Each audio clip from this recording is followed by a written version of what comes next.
A paz do Senhor, irmãos. Nós estamos aqui mais uma vez para compartilharmos conteúdo da nossa lição da Escola Dominical. Hoje nós vamos ver a lição de número 6, segundo trimestre de 2020. O título é A Condição dos Gentios sem Deus. A nossa lição de hoje está baseada em Efésios capítulo 2, versículos 11 e 12, que nós vamos ler.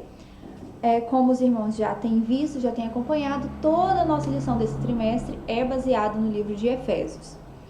Então, hoje nós estamos no capítulo 2, versículos 11 e 12. Nós já vamos ler para nós já fazermos uma introdução ao conteúdo. Efésios 2, 11 e 12.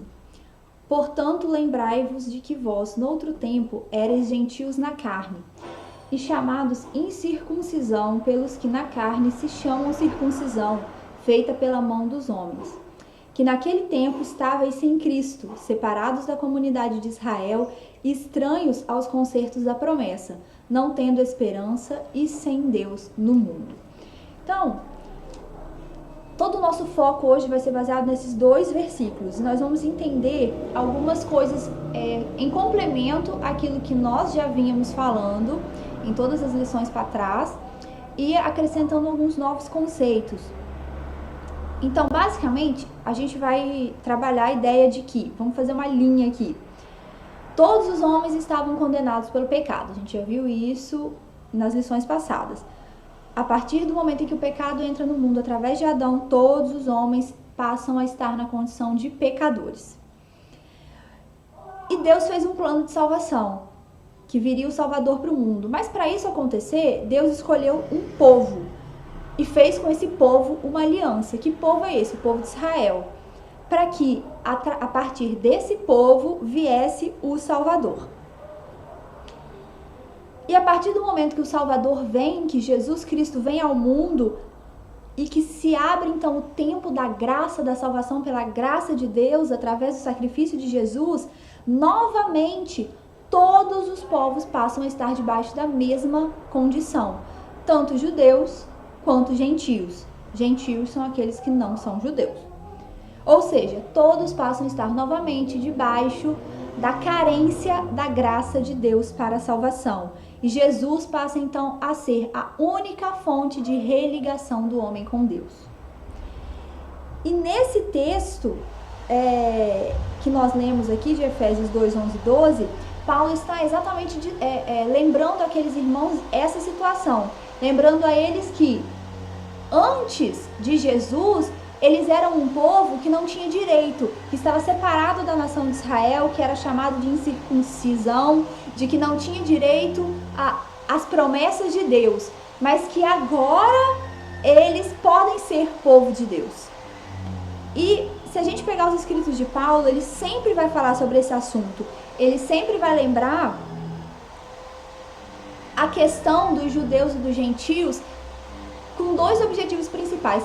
Ou para dizer para os irmãos judeus que agora era um novo tempo, era uma nova aliança e que eles precisavam estar debaixo dessa nova aliança também, ou para lembrar para os irmãos gentios que agora eles têm o privilégio de poder ser parte do povo de Deus, que é o caso desse texto de Efésios. Ele está então aqui destacando para esses irmãos que não são judeus, que agora, antes eles eram separados do povo de Deus, mas que agora eles podem fazer parte do povo de Deus. E aí, a gente vai destacar o primeiro conceito importante dessa lição, que é o conceito de circuncisão e incircuncisão.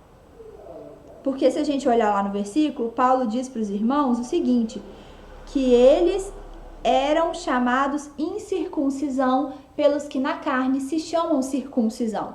Quem são os circuncisos? Os judeus, o povo de Israel. E ser chamado de incircunciso era como uma ofensa, ou seja, era alguém que não fazia parte do povo de Deus, que não tinha relacionamento com Deus. Então a gente vai começar tratando o conceito de circuncisão. Objetivamente, o que é circuncisão? Circuncisão é uma cirurgia de remoção do prepúcio do órgão sexual masculino. Isso é a circuncisão. E isso era exigido de todo judeu, desde Abraão. Esse pacto a gente vai ver que ele foi feito com Abraão. Então, Deus passa a exigir que todo judeu fosse circuncidado. Tanto o judeu nascido quanto aquele que fosse comprado e passasse a fazer parte do povo judeu. Isso era o quê? Era um sinal que diferenciava esse povo dos outros povos, um sinal físico, um sinal na carne. Era uma marca que eles deveriam carregar de que eles eram um povo diferenciado dos outros povos. Vamos lá em Gênesis capítulo 17, versículos de 10 a 14, para a gente entender um pouquinho disso. Gênesis 17, do 10 ao 14, diz o seguinte: Este é o meu concerto, isso é Deus falando. Este é o meu concerto que guardareis entre mim e vós e a tua semente depois de ti, que todo macho será circuncidado. Isso Deus está falando com Abraão. E circuncidareis a carne do vosso prepúcio, e isto será por sinal do concerto entre mim e vós. O filho de 8 dias, pois, será circuncidado, todo macho nas vossas gerações. O nascido na casa e o comprado por dinheiro a qualquer estrangeiro que não for da sua semente. Ou seja, todos aqueles que o povo comprasse, como escravo, por exemplo, deveria ser circuncidado também, porque viveria junto do povo de Israel. Com efeito, será circuncidado o nascido em tua casa e o comprado por teu dinheiro. E estará o meu concerto na vossa carne por concerto perpétuo. E o macho com prepúcio, cuja carne do prepúcio não estiver circuncidada, aquela alma será extirpada dos seus povos. Quebrantou o meu concerto. Ou seja, Deus faz um concerto com Abraão. Que concerto era esse? Que Abraão seria uma grande nação e que através dele viria o Salvador ao mundo. Esse é o resumo do concerto que Deus faz com o povo de Israel, a partir de Abraão. E a partir daí, então, Deus exige deles que todo homem fosse circuncidado. Isso era uma marca de separação entre aquele povo, que era então o povo de Deus, e os demais povos. Quando Jesus vem, quando Jesus nasce e Jesus morre e ressuscita, faz-se então um novo concerto entre Deus e os homens. E aí, aquele concerto é substituído por esse concerto, ou a gente pode chamar de velha aliança e de nova aliança. Então se faz uma nova aliança entre Deus e os homens a partir de Jesus Cristo. Então agora não é mais restrito ao povo de Israel ser povo de Deus. Qualquer um dos gentios, ou seja, qualquer um daqueles que não eram judeus, que não faziam parte do concerto de Deus, agora podem fazer parte dessa aliança com Deus. Como? Aceitando Jesus Cristo como seu Salvador. Aceitando, recebendo o sacrifício de Jesus. Então, através desse sacrifício, não importa mais se a pessoa era judeu ou se ela não era judeu, ela poderia receber a graça de Deus para a salvação. Então, é por isso que Paulo fala para eles: olha, vocês eram chamados incircuncisos, ou seja, vocês eram um povo excluído, um povo que não fazia parte do concerto de Deus. Mas agora Jesus já veio, Jesus já morreu. Então agora vocês também podem ser povo de Deus. E isso é uma dádiva. Vamos então para 3 referências. Romanos 2:29, Gálatas 6:15, Filipenses 3:3. Vamos começar em Romanos 2:29.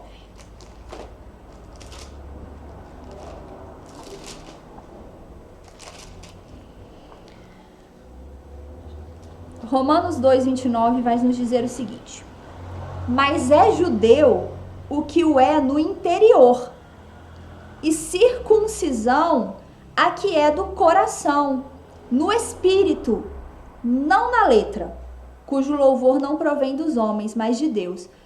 Por quê? Porque mesmo depois que Jesus vem, havia uma certa dificuldade das pessoas entenderem que agora, principalmente daqueles que eram cristãos e que eram judeus, que agora a circuncisão não era mais o símbolo da ligação deles com Deus. Agora o símbolo da ligação deles com Deus era Jesus.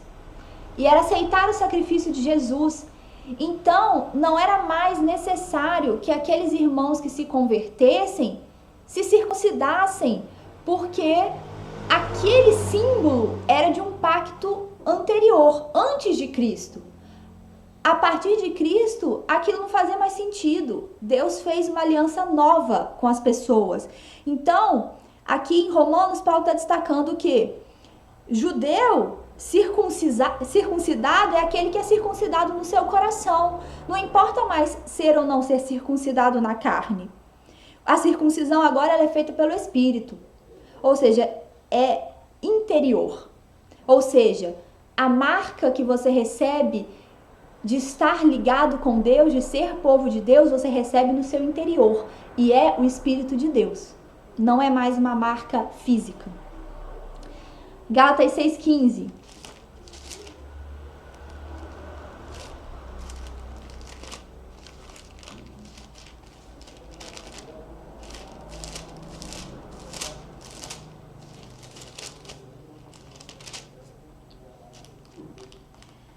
Porque em Cristo Jesus, nem a circuncisão, nem a incircuncisão tem virtude alguma, mas sim o ser nova criatura.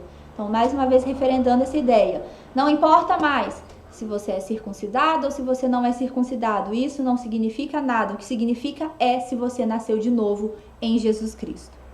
Para nós finalizarmos, Filipenses 3:3.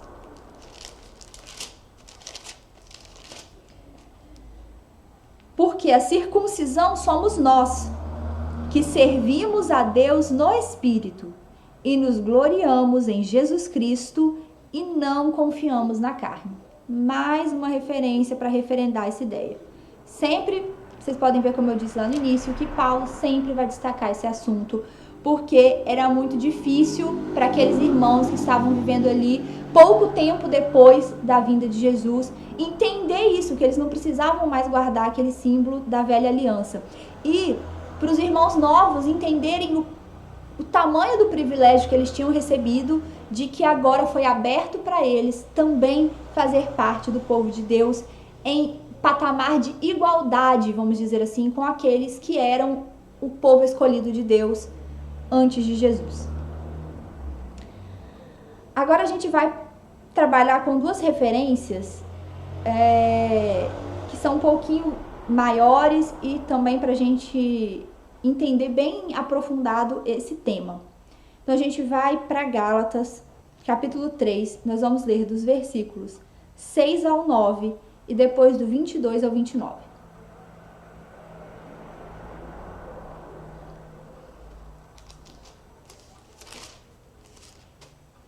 Então, Gálatas 3, do 6 ao 9.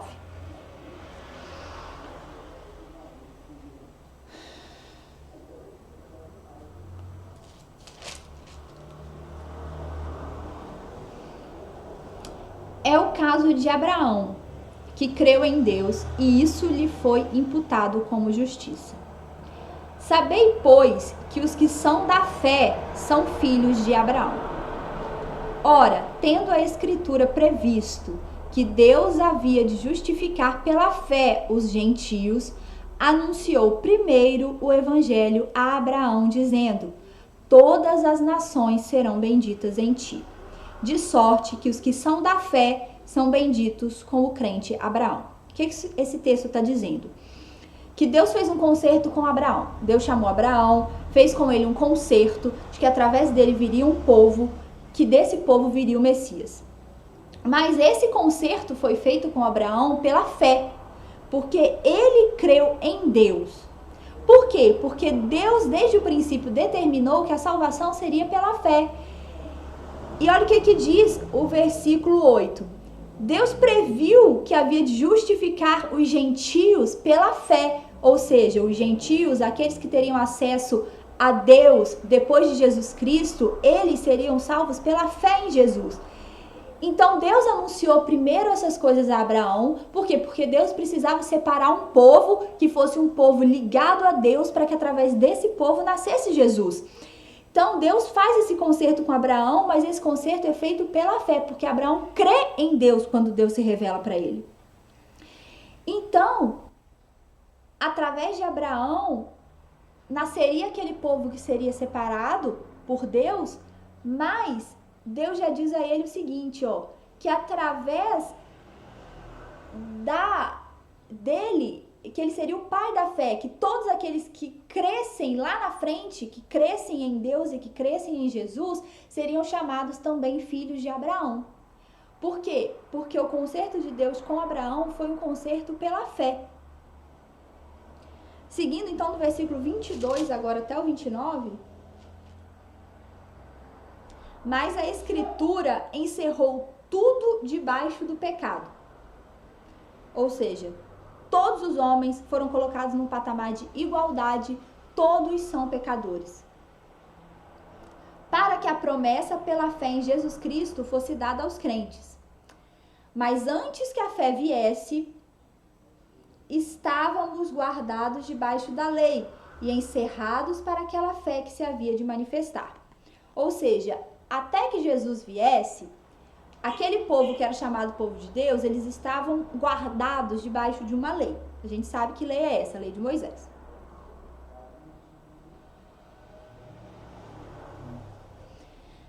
« 24. De maneira que a lei nos serviu de aio para nos conduzir a Cristo, para que pela fé fôssemos justificados. Ou seja, para que servia aquela lei que dirigia o povo de Israel? De aio, o que é aio? É como se fosse uma tutoria.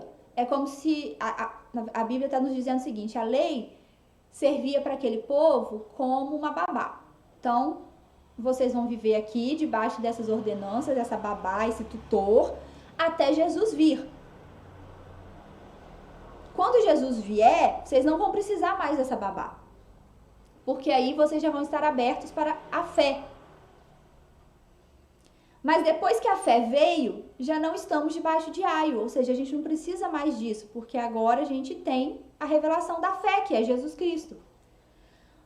Porque todos quanto, 26, porque todos sois filhos de Deus pela fé em Jesus Cristo, ou seja, agora não tem mais essa separação de que só o povo de Israel é povo de Deus. Agora todo aquele que tiver fé em Jesus pode ser povo de Deus. Porque todos quantos fostes batizados em Cristo, já vos revestistes de Cristo. Como que eu manifesto a minha fé em Jesus? Através do batismo. Porque o batismo é o que me iguala, vamos dizer assim, com Jesus, através da minha morte e da minha ressurreição. Nisto não há judeu, nem grego. Não há servo, nem livre. Não há macho, nem fêmea, porque todos vós sois um em Cristo Jesus. E se sois de Cristo, então sois descendência de Abraão e herdeiros conforme a promessa. Ou seja, Jesus deu a todos os povos a chance de fazer parte das promessas de Deus, de ser herdeiros de Deus, de fazer parte do concerto de Deus. Esse novo concerto ou essa nova aliança, que não é mais uma aliança de um povo específico, é uma aliança aberta para qualquer um que crê em Jesus Cristo. Por isso, voltando lá no nosso texto de Efésios, que Paulo diz para eles, vocês eram chamados incircuncisão, ou seja, vocês eram chamados excluídos por aqueles que se chamam circuncisão, ou seja, pelos judeus. Os judeus olhavam para vocês e diziam, nós somos povo de Deus, vocês não são. Mas agora, através de Jesus, que vocês têm recebido como Salvador, vocês também podem fazer parte do povo de Deus. E não importa mais ser circunciso ou ser incircunciso, ou seja, não importa qual é a sua origem, você pode ser filho de Deus através de Jesus Cristo. Vamos para Romanos, capítulo 4, versículos de 8 a 13. Então, a fé em Jesus iguala todos os povos. Romanos 4, de 8 a 13.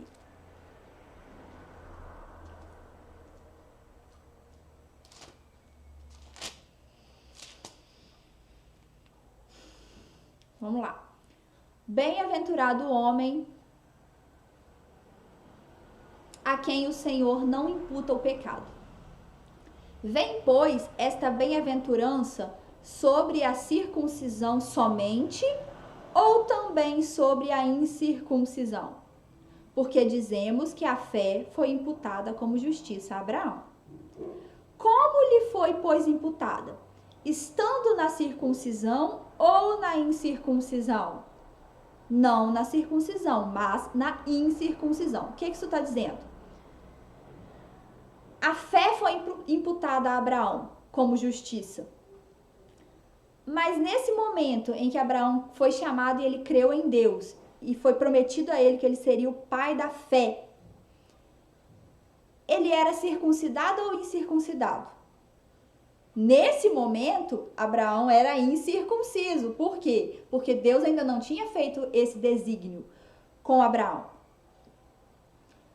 E recebeu o sinal da circuncisão, selo da justiça da fé, quando estava na incircuncisão, para que fosse pai de todos os que creem, estando eles também na incircuncisão, a fim de que também a justiça lhes seja imputada. Ou seja, Abraão era um homem comum. Deus chamou ele e falou: a partir de você eu vou fazer um povo. E Abraão creu em Deus. E essa foi a justiça de Deus na vida de Abraão, a fé que Abraão teve quando Deus se revelou a ele. E aí então, a partir da fé de Abraão e do concerto de Deus com Abraão, Deus determinou então a circuncisão. Era uma marca posterior, era uma marca apenas de separação. Olha, eu me revelei a você, eu fiz com você um concerto, você creu em mim, então a partir de agora você e todos os seus descendentes vão carregar uma marca que vai diferenciar vocês dos outros povos. E essa marca vai ser a circuncisão. Mas isso era apenas uma marca, um selo, como o versículo aqui chama, um sinal, por causa da fé que ele teve em Deus, e não o motivo pelo qual ele recebeu algo de Deus.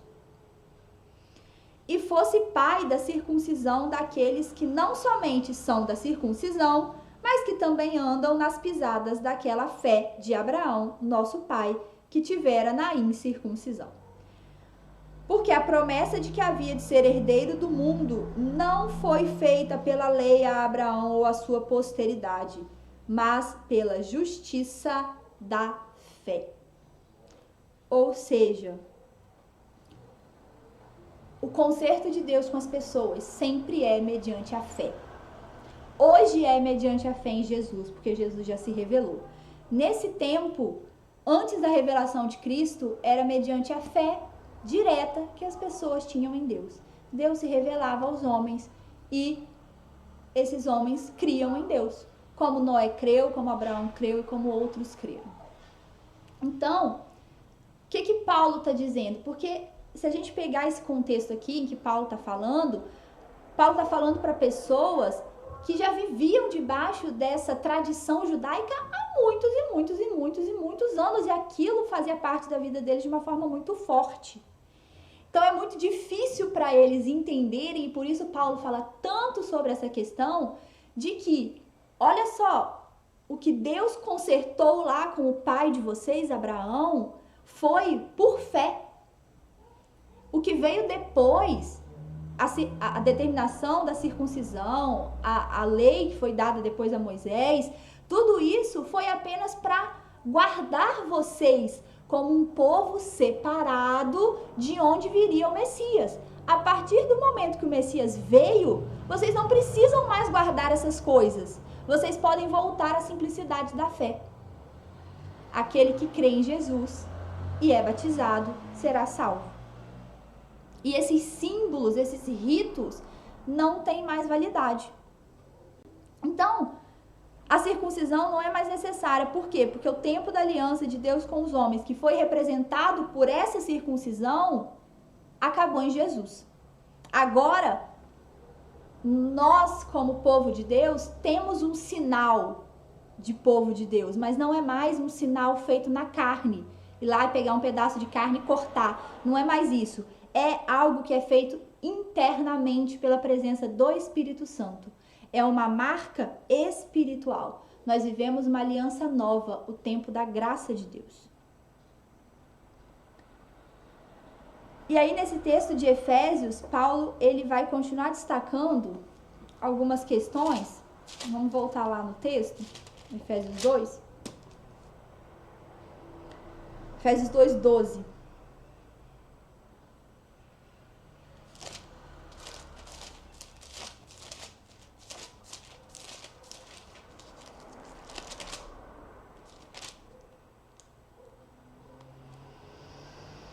Então vamos recapitular só o versículo 11. Lembrai-vos de que vós, no outro tempo, ereis gentios na carne, chamados em circuncisão pelos que se chamam circuncisão feita por mão de homens. Já explicamos isso. Aí agora vamos para o versículo 12. Que naquele tempo, que tempo? Antes de vocês receberem Jesus, estáveis sem Cristo, separados da comunidade de Israel, e estranhos aos concertos da promessa, não tendo esperança e sem Deus no mundo. O que Paulo está dizendo para eles? Antes de Jesus, o único povo que estava ligado a Deus era o povo de Israel. Então, antes de vocês receberem... Mas agora Jesus é que faz essa ligação entre o homem e Deus. Então, antes de vocês receberem Jesus, ou seja, o homem que não recebeu Jesus ainda, ele está sem Cristo, separado da comunidade de Israel, estranho à promessa, não tem esperança e vive sem Deus no mundo. Essa é a condição do homem sem Jesus. E a partir do momento que vocês recebem Jesus, essas condições vão mudar. Então vocês agora vão se ligar à comunidade de Israel, ou seja, vocês são postos em patamar de igualdade, não importa se você é judeu ou gentil, você recebeu Jesus como Salvador, você é povo de Deus. Vocês vão fazer parte da promessa de Deus, vocês vão ter esperança e vocês vão receber Deus. E é isso que ele está querendo destacar para esses irmãos. Olha quantas bênçãos vocês podem receber através da salvação em Jesus. E aí a gente vai falar um pouquinho sobre cada um desses itens que Paulo destaca.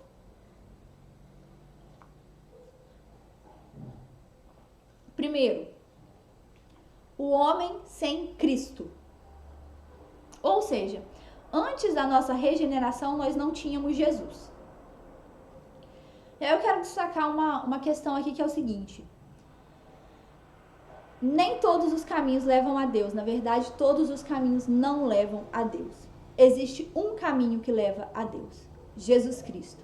Se você não tem Jesus Cristo, você não tem Deus. Essa história de que tudo leva a Deus, de que o importante é ter um Deus, isso é uma filosofia do mundo. Isso não é Bíblia. Uma pessoa que não recebeu Jesus como Salvador pessoal, ela está desconectada de Deus. Não importa como ela seja, o que ela siga ou o que ela faça. Caridade, bondade, isso são consequências da sua ligação com Deus. Uma pessoa até pode não ser um cristão e ser considerada uma pessoa que faz coisas boas. Isso não é mérito para a salvação. E a gente já viu, se eu não me engano, foi na lição passada, que as obras, foi sim, na lição passada, lição 5, que as obras não têm ligação com a salvação. As obras boas são consequência daqueles que são salvos e não méritos para a salvação. Religiosidade sem Jesus Cristo não leva o homem a Deus. Paulo está dizendo isso para um povo que era um povo de muitos deuses. Os povos pagãos eram povos que tinham muitos deuses. E o fato deles terem muitos deuses não significava que eles estavam perto de Deus. Na verdade, Paulo diz que eles, antes de Cristo, eram um povo sem Deus. Sem Cristo é ser sem Deus. Então, não importa qual seja a religiosidade, se não existe Jesus, se Jesus não é o centro, se a pessoa não recebeu Jesus como Salvador pessoal, ela está, pela Bíblia, desconectada de Deus. 1 Timóteo 2,5, versículo bastante conhecido, diz para nós: porque há um só Deus e um só mediador entre Deus e os homens, Jesus Cristo, homem. Ou seja, pela Bíblia Sagrada, só existe um Deus e só existe uma forma de o homem se ligar com esse Deus, que é Jesus Cristo. Passou disso, pela Bíblia, não existe outra forma de o homem se ligar com Deus. Gálatas 3:29.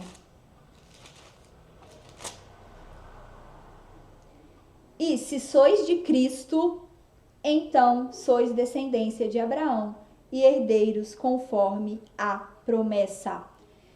Se esse povo que antes era alienado da promessa de Deus, que não fazia parte da promessa de Deus, agora ele recebe Jesus, se ele está com Cristo, então ele passa a ser povo de Deus e a também ser considerado descendência de Abraão. Então, vamos lá, voltando em Efésios, capítulo 2, versículo 12.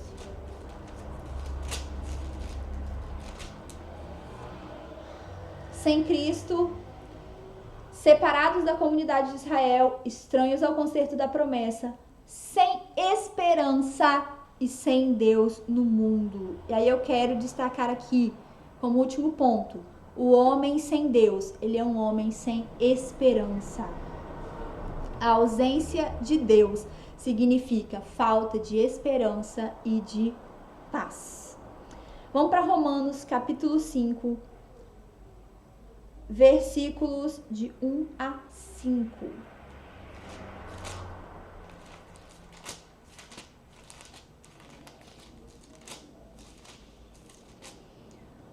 Romanos 5, de 1 a 5, fala para nós o seguinte, texto também que é muito conhecido. Sendo, pois, justificados pela fé, temos paz com Deus por nosso Senhor Jesus Cristo. Olha só, justificados pela fé, você passa a ter paz com Deus através de Jesus Cristo, pelo qual também temos entrada pela fé a esta graça, ou seja, através de Jesus, nós temos acesso à graça de Deus, na qual estamos firmes e nos gloriamos na esperança da glória de Deus. Ou seja, quando eu creio em Jesus, eu tenho paz com Deus, eu fico firme na graça de Deus, eu passo a ter esperança na glória de Deus. Ou seja, eu passo a ter acesso e conhecimento das promessas de Deus. Então eu passo a ter algo em que ter esperança.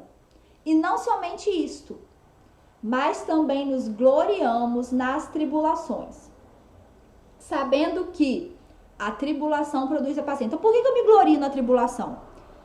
Porque a tribulação, ela serve para produzir em mim paciência. E a paciência, e aquilo que eu passo, e aquilo que eu enfrento, a paciência que é o resultado disso que eu passei de dificuldades na minha vida, me causa experiência. E essa experiência é o que me traz esperança.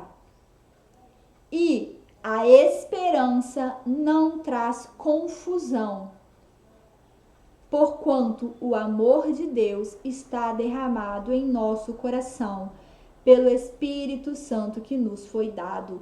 Ou seja, a partir do momento que eu tenho paz com Deus através de Jesus, e que eu passo a viver debaixo da graça de Deus, eu passo a entender que as dificuldades que eu passo têm um objetivo maior, que é fazer com que eu me torne mais experiente e, portanto, que eu mantenha firme a minha esperança em Deus. E é essa esperança em Deus que tira de nós a confusão. Por quê? Porque eu passo a entender que eu estou esperando ou que a minha firmeza está em algo maior. E isso não me deixa confundido. Somente em Deus nós temos paz em meio às dificuldades, pois a esperança não nos confunde. Nós sabemos que Deus está no controle e que, embora Ele não nos prometa a ausência de tribulação, Ele nos garante vitória nas tribulações. Eu queria fazer uma reflexão rápida aqui com os irmãos sobre o momento em que o mundo está vivendo hoje dentro desse contexto. Nós vivemos um momento que sobreveio de repente sobre o mundo. Se a gente pegar essa questão da pandemia do coronavírus, isso começou lá na China, se eu não me engano, foi em dezembro, não foi? Foi em dezembro e nós estamos aqui em maio, ou seja, a gente tem mais ou menos aí 5 meses em que o mundo virou de pernas pro ar. Ou seja, de repente apareceu algo sobre o qual os homens não têm controle e que mata pessoas e que fez com que a vida das pessoas mudasse de uma hora para outra. A minha vida mudou, a sua vida mudou. A vida de todas as pessoas mudou. Não importa em que países elas estejam, se elas são ricas ou pobres. Todas as pessoas estão sendo atingidas por isso. E isso está tirando dos homens a sensação de controle. Por quê? Porque é algo completamente novo, contra o qual não há muito o que se fazer, e as pessoas ficaram sem perspectiva de futuro. Ou seja, eu não sei que dia eu vou poder sair de casa, como eu vou poder sair de casa, o que eu vou poder fazer, que dia que a escola do meu filho vai voltar a funcionar, o que dia que eu vou poder voltar a trabalhar, o que dia que eu vou voltar a receber o meu salário. Ou seja, os homens foram colocados numa situação de instabilidade completa. E isso tira das pessoas a sensação de controle. Só que eu quero refletir com você sobre o seguinte: essa sensação de controle ela é completamente falsa. Porque, na verdade, nós não temos o controle de nada, mesmo quando a nossa vida aparentemente está no seu curso normal. O que uma situação como essa faz é deixar claro para os homens que eles não têm o controle de nada. Que Deus é quem tem o controle de tudo. E nós, como servos de Deus, temos o privilégio de saber que o Senhor é quem controla a nossa vida. Só que esse é um privilégio que os homens que estão sem Cristo não têm. E por isso que a gente vê que num momento como esse, muitas pessoas vão se colocar numa situação de desespero, numa situação de entristecimento profundo, vão chegar até mesmo a desenvolver uma depressão. E o que eu quero te dizer é: você como servo de Deus, não que você não possa se sentir incomodado ou de alguma forma afligido, todos nós nos sentimos assim, porque a vida de todos nós está completamente fora daquilo que nós considerávamos o padrão normal.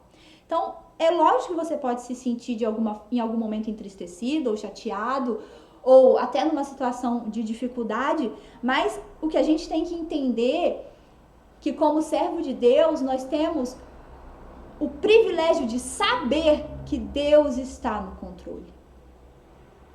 E que não importa se nós estamos na pandemia do coronavírus, ou antes da pandemia do coronavírus, ou depois da pandemia do coronavírus, Deus deve estar no controle das nossas vidas. E é isso que nos traz paz. Os homens que não têm Deus, eles precisam sentir que eles estão controlando as coisas, sentir que as coisas estão acontecendo da forma como eles imaginaram ou planejaram. Mas nós, como cristãos, sabemos que Deus é quem tem o controle das nossas vidas e que nesse momento nós podemos nos gloriar por saber que nós temos esperança em algo muito maior do que os planos que nós fazemos para as nossas próprias vidas. Na verdade, nós estamos vivendo um momento de tribulação e que esse momento sirva para nos dar experiência e para aumentar a nossa esperança e a nossa convicção em Deus. Você que serve a Jesus Cristo, desfrute do privilégio de saber que o Senhor controla a sua vida. E você que não serve a Jesus Cristo, saiba que existe uma fonte inesgotável de paz, a qual você pode ter acesso, se você quiser, através de receber Jesus na sua vida. Quando Paulo diz para os Efésios que antes de Cristo eles eram homens sem esperança e sem Deus, ele está dizendo que eles eram homens perdidos. E não só os Efésios, mas qualquer pessoa, não importa o tempo em que ela viva, sem Deus, sem Jesus Cristo, é uma pessoa perdida. Porque quem tem o controle é Deus. Estar sem Deus, sem o Deus verdadeiro. Quem é o Deus verdadeiro? O Pai do nosso Senhor Jesus Cristo. Estar sem Deus é estar perdido, estar sem esperança. Eu quero destacar mais uma vez que as muitas divindades escolhidas e colocadas pelo homem não preenchem o lugar do Deus verdadeiro. E Paulo faz questão de destacar que antes de aceitar Jesus, aqueles homens eram homens sem Deus, apesar da condição de adoradores de muitas divindades em que eles se encontravam. Nenhuma religiosidade ou nenhuma divindade que não seja Deus, Pai do nosso Senhor Jesus Cristo, é capaz de preencher a parte espiritual do homem. Porque nós somos feitos seres que temos em nós uma parte espiritual. E esse espírito que Deus colocou em nós no momento em que nos criou, Deus nos fez corpo, alma e espírito. Esse espírito quer se ligar a Deus. E quando o homem não permite que esse espírito se ligue a Deus, ele não tem paz. Ele vai tentar preencher isso com uma série de coisas. Mas o único que nos liga a Deus é o nosso Senhor Jesus Cristo. Eu quero encerrar com o Evangelho de João, capítulo 17, versículo 3.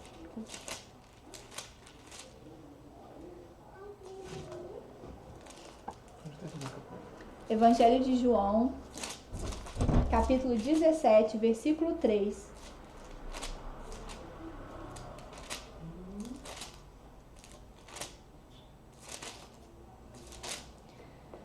Nos diz o seguinte: e a vida eterna é esta, que conheçam a ti só, por único Deus verdadeiro, e a Jesus Cristo, a quem enviastes. Então, esse é o resumo de tudo. Que os homens conheçam a Jesus e a Deus, e isso é a vida eterna. Na próxima lição, nós vamos falar sobre como Jesus nos liga novamente a Deus. E eu quero agradecer mais uma vez pela paciência e audiência dos irmãos. Os irmãos continuem acompanhando, estude a sua lição. Se você tiver alguma questão, nos envie pelas redes sociais, ou pelo seu comentário, ou pelo WhatsApp. Alguma sugestão, continuem conosco, seguindo esse conteúdo que tem sido muito abençoador para as nossas vidas. Assim eu agradeço a todos, em nome de Jesus.